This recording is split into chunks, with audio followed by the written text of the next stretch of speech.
I guess we should call it our favourite brokerage in terms of the one that we like to talk about the most. I'm sat here wearing a Trading 212 t-shirt, but we're not really talking about that. Steve, what's been happening, or what appeared in both your and my inbox yesterday? So it doesn't appear in my inbox, Steve. Actually, I suddenly realised it probably wouldn't, because it doesn't appear anywhere that you can see it. Yeah, stop talking to me. I have now had all channels of communication with Freetrade cut off, unfortunately. So just to clarify off the top that I ex-moderator at Freetrade, wrote a lot of the topics that are still getting posted on pretty much every day on Freetrade. On Freetrade, ex-Freetrade shareholder, and we're not sponsored by Trading 212, which is a number of the things that have been thrown at me this week, because Freetrade, have had a price update. And I looked at it. I thought it was pretty stinky. I wrote a tweet, and I wrote mainly because Freetrade was providing price comparisons with two of the most expensive brokers on the market, and not with the brokers that it actually competes with. I just wrote a simple message on Twitter that said, because at Freetrade won't do the maths for you, here it is. If you invest £100 in an ISA on Trading 212 into a US stock, you will accrue 0.15p of FX fees. 15p of FX fees, sorry. If you do the same on a per month ISA on Freetrade, you will pay £72.87 in fees. That's getting on for 50,000% more. Run away fast is what I said. So, Steve, I am not above criticism, and I got some criticism from the Freetrade fans, one of which actually made a Twitter account to point out that I was being unfair to them. And he said to me that I was sensationalising the fees, and that I should do better. So I took his advice, and here's what I've done. So I'll just quickly go over what Freetrade have actually introduced. So they've tried to maybe make their pricing a bit more simpler, but I think they've probably made it a bit more complex. There's now going to be 3 tiers of accounts. So you're going to get a basic account, a standard account, and a plus account. I'm so standard seems like such a terrible name. Basic and standard sound like the same thing to me, but maybe that's part of the appeal. But just to run over the what these accounts are going to cost you. So basic is a free account. Essentially, it's a general investment account only. It has a 0%, no pound monthly fee, 0 fee, and has a 0.99% FX fee. Standard is $5.99 a month, and this allows you access to a GIA and an ISA, and it has a 0.59% FX fee. And then the big one is Plus. This is $11.99 a month, and it has a 0.39% FX fee. So, like I say, they had a helpful table showing how these 3 accounts stack up against their competition, which was undeniably cheaper. But they neglected to include Trading 212, which I don't think they're cheaper than, Steve. So I ran some maths on it. So here's a comparison using their tables. I've added in Trading 212. And I've done it both monthly and annually for you, just to make sure that I'm being fair. Taking the advice of the man who made a Twitter account to call me out for not being fair, I started with the scenario of investing £100 per month into US stocks, which is what I think most people probably start doing. So on Freetrade's basic tier, that would be 99p a month. On standard, it would be £6.58 a month. On plus, it would be £12.38 per month. If you annualise that, it will be £11.88 or £78.96 or £148.56. So just investing £100 in a month, basically every 16 months every 15 months on standard, you may as well give the money to Freetrade instead of investing it in your stocks. And so 1.5 times in the year on the higher tier. So just for comparison, on Trading 212, it would be 15p per month or £1.80. So again, want to be fair, so I'm trying it with the higher net worth people who want to put in £500 per month. Let's see if we can get it any closer. So on Freetrade Basic, that would be £4.95. On Standard, £8.94. On Plus, £13.94. Again, all of these are monthly fees. If we annualise them again for you, it would be £59.40, £107.28 and £167.28. And Trading 212 for comparison would be 75p a month or £9 annually. So, lastly, I'm going to try again, Steve, because I wasn't being fair. I'm going to be fair now. And we're going to do 1,650, which is the closest whole number to an equal month ISA deposit that I could be bothered to run. So, on Freetrade Basic, you would be charged £16.34. On Standard, £15.73. And on Plus, £18.43. So that's per month again, and I've annualised them again for you. That would be £196.08, £188.76, and £221.16. And trading 212 would be £2.48 or £29.70. So I kindly gave this information on Freetrade, said it would be, they perhaps should take this into consideration, and the official response was to block me. So, yeah, saw some strange posts on the community defending this one, Steve. One trying to say that trading 212 was overly complex and it was full of strange buttons and it made them accidentally short a stock, which I think is frankly a badly told lie. It's not possible to do that, without knowing what you're doing. You've had to open a whole new account to do that, which seems unlikely. I mean, I'm sure you would realise you were doing that, but looking through the community, and I can't actually log into the community, but the vast majority of folk here do not seem to like this change. And to me, this looks like a way to sort of purge investors from the platform with a low net worth. Someone who invests 100 quid in an ISA and then hasn't put anything in since will have their whole investment eaten by fees within 18 months in the Standard account and 8 months in the Plus account. So I remember when, Freetrade was crowdfunding and they said they wanted to democratise investing. And I do note that has been dropped from their marketing, which I'm sure is or isn't linked to these prices. So do you have anything positive to say about these changes, Steve, before we move on?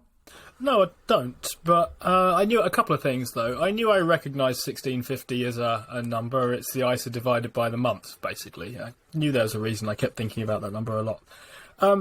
Look, I'm not positive on Freetrade. My thoughts on this are largely similar to those on the podcast that I was hearing. It wasn't about Freetrade. It didn't mention Freetrade by name. It was an episode of Business Breakdowns, which we think is a great podcast if anyone wants to have a listen to, I think, pretty much any of those episodes. They were talking about retail investing, retail trading to an extent, but mostly retail investing in the US. And there's a guy called Andrew Hollingworth, who is the founding partner, I think, at Holland Advisors.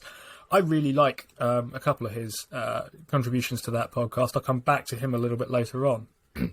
But he was talking about a company called Charles Schwab. And Schwab in the US were the first company to take trading fees or investment fees basically to zero. So there's going to be no charge for holding things, no charge for buying and selling. And directly they did that. Pretty much all of their competitors' stocks got cut in half. Anything that was publicly traded. Their own share price went down. Everything else got cut in half, stuff like TD Ameritrade, which they went on to acquire after this. And there's an obvious question of kind of how are they doing this? Because they are genuinely fee-free. And the answer with Schwab is that they don't make any money on most of these traditional ways of going about doing things. What they make money on is basically by net interest margin. So like a bank, effectively, they have money that sits on their balance sheets. That's deposits that customers have made but haven't invested. And that's pretty much all they make any kind of money on. Point is this. They make money elsewhere and therefore don't charge you for the investing bit. And if they can do that and run a profitable business like that, it's very difficult to see why you're going to go and pay fees to do it somewhere else. Okay, back over to the UK for a moment, and you have companies like, say, Hargreaves Lansdown, for the time being, which runs on a business model of small fees to invest, small fees for holding. Customers generally don't mind very much because it's not big in the grand scheme of things. But the trouble is, once that becomes free from anywhere, because anyone decides, look, we will make money like this and we'll make that bit free, it becomes very hard for anyone to try and charge anything here. And I think that's the issue that Freetrade effectively has to try and front up to. It has two options. And I think last time we talked about this, I expressed a view like this, but I hadn't thought about it as much as I have now. So two options, I guess. One is you persist with trying to keep your fees under your competitors and hope that nobody notices trading 212.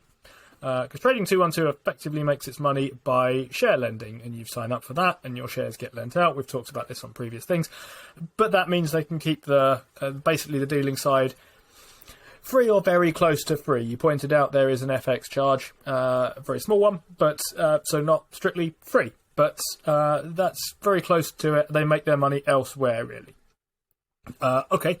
Alternatively, you find a way to make some money some other way. And I think that's where the future looks like for companies like Hargreaves Lansdown or like Freetrade that want to survive, basically. I think I'm not convinced that the kind of traditional asset-light model of, well, I don't know whether Freetrade do this last bit, but you hold deposits for your customers, hold assets, clip them for a small amount of their portfolio, and basically pay the whole thing out as dividends because you don't really have much in the way of overheads, which is what Hargreaves Lansdown does, and that's perfectly fine to pay out nearly all of your net income in dividends if that's the kind of situation you find yourself in. I'm worried about that as a viable business model going forward. I've been swerving Hargreaves Lansdown stock quite determinedly as it gets lower and lower and its dividend yield goes up and up, with a view to thinking, I don't see how this persists. It's been the case for a long time that Freetrade has been very hostile to any mention of Trading 212. We're not sponsored by them. I sit here in my Trading 212 t-shirt, which they gave me. I don't really know why. I think it was mostly because you did some nice stuff on their community, and I don't think they know who I am. But as I think we established, I'm the one who's best positioned to try and actually wear this t-shirt.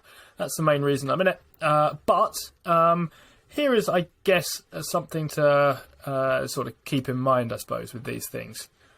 When you're thinking about where you want to kind of invest your money, think about fees. In my case, the only thing really up for grabs, and it's there for Freetrade or anybody else to do if they can do it free, is my lifetime ISA for next year. At the moment, I have that with, I'm set to have it with AJ Bell. And if there was someone offering a free, genuinely free option for that, I would let them have it, basically. So I'm doubtful about this. I stay away from Hargreaves Lansdown. I stay away from Freetrade. I found 212 on Freetrade's forum, but very quickly the post that I saw someone advertising it got taken down again. And I don't mind that. That's their forum. They can run it how they see fit, for all I care. But I think in this case, I wouldn't buy the stock on Freetrade, despite the fact that I would see the business model at first sight as quite attractive. It's asset light, it's probably cash generative, doesn't cost much to run. Presumably you can pay a lot of it out in dividends. I can't see how their costs should be so high. Should be that high. I don't know anything about their staffing, but on the face of it, good-looking business. But I would be worried if I was a Freetrade shareholder or a Hargreaves Lansdown shareholder. I don't really have the same axe you have with Freetrade, so I'll talk about all of them, about the existence of another company looking to take fees to zero here. You see, look, mine isn't necessarily that, well, I do, but it isn't necessarily that I have an axe to grind with Freetrade. It's the fact that they will try and pass themselves off as the cheapest when, you know, anybody can be the cheapest when you compare yourself against things that are more expensive than you, not the ones that are cheaper. That's not a fair comparison. I would go as far as saying, I wonder if the FCA think they're misleading investors there, because to me, I think that's kind of misleading. There's another couple of things as well. That one of the posts that I saw quite a lot coming up on the Freetrade community about this was that the defenders, the detractors, defenders against the detractors, sorry, were saying, but Freetrade has the best ethics and it has the investors' best interests at heart. And I think, well, they've done very well to market and convince people that that is something worth paying for. But also, on the flip side, this is a company that wanted to introduce both share lending and crypto at some point in the last year, neither of which is probably in the investors' best interests. So I remember very early on as a Freetrade shareholder, somebody who was involved in the community quite early on, one of the things they passed out was a compound interest calculator to show you just how bad fees were compounded on your account over a very long period of time. And they did this to show you how bad a mutual fund was taking 1% off you, you know, and how 1% compounded over a 40-year lifetime of your investment is a lot of money. That compound interest calculator is not available anymore to download from any of their areas, and I have to wonder why. I do not think this is a very good move. I do not think it's a very good platform. I certainly will not be looking at them for either my SIP or my ISA. Oh, as if you could. Next year. I don't know if I could. I would imagine I couldn't, but I'm certainly not interested. Would you? Is it something you're even thinking about, Steve? It's not. perhaps a bit more optimistic. In my head, their story goes a bit like this.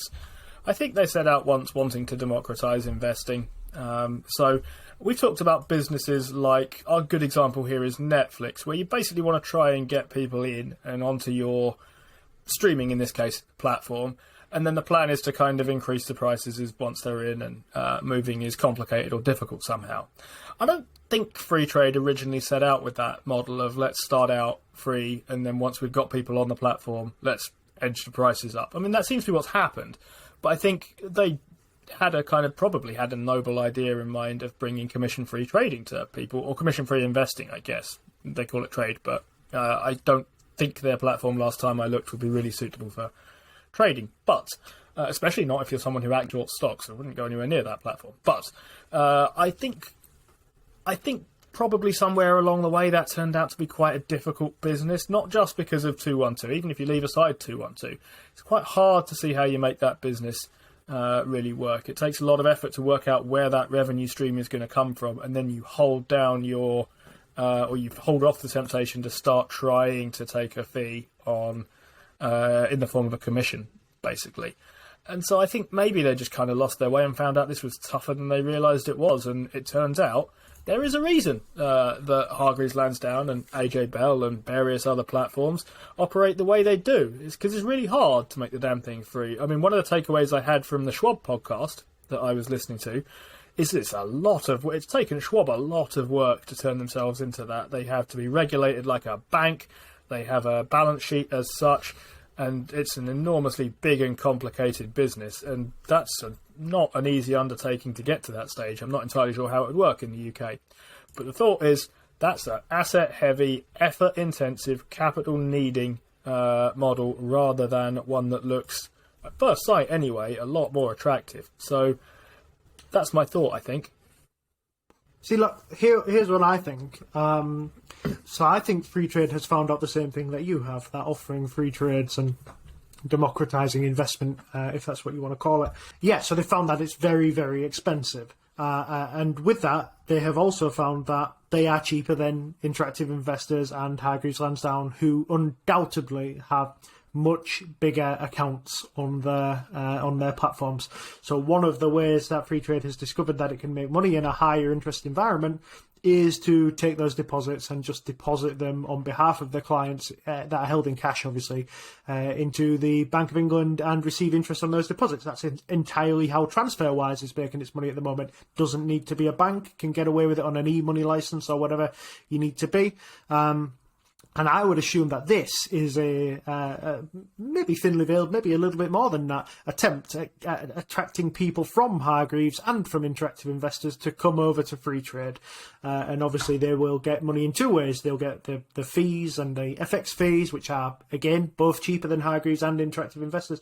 And they'll be able to deposit the cash on the customer's behalf and make a little bit of money on that as well, which is exactly how, even look at Monzo. Monzo's revenue was up 250% or something like that. And almost all of that was a little bit of loans, a little bit of plus, and a lot of sticking customer deposits in the bank's Bank of England savings account and reaping the rewards of that. So I think that's what Freetrade are trying to do. I don't think it's very well hidden at all, but I think they've got this kind of old personality and this new personality that they're trying to get at, and I think they're reluctant to let go of this free trade, democratising, way cheaper, when actually what they're trying to say is we're just going to be better than these two, because if we steal a lot of business from these two, we'll still do all right. That might be the case. I think a lot of businesses are going to leave those two, so it's highly possible that free trade can go okay there.